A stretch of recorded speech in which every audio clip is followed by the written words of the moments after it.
topic Mr. here, President, Governor Romney. we're a little off topic. This is what presidential debates look like today. I came back to it. The major party candidates going head-to-head with a moderator in the middle for 90 minutes on live television. I do want to make sure. Events usually remembered more for moments and zingers Senator, you're no Jack Kennedy. rather than policy discussions. It wasn't always this way. The first presidential debate of the modern era was on the radio in 1948 during the Republican primary.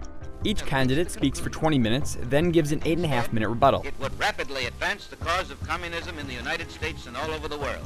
1956 brings the first televised debate and the first presidential debate between opposing parties, though the candidates themselves don't appear.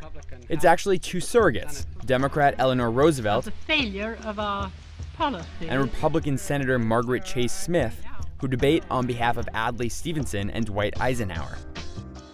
4 years later, candidates themselves debate on television for the first time, Kennedy versus Nixon, in a format that's now familiar. Candidates answering questions posed to them by a journalist rather than making lengthy speeches or questioning each other.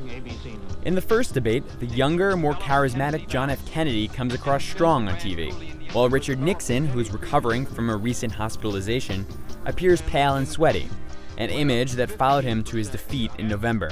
My congratulations to Senator Kennedy for his fine race in this campaign. For the next 3 elections, there are no debates. Then they return in 1976, which is the first year to include a vice presidential debate.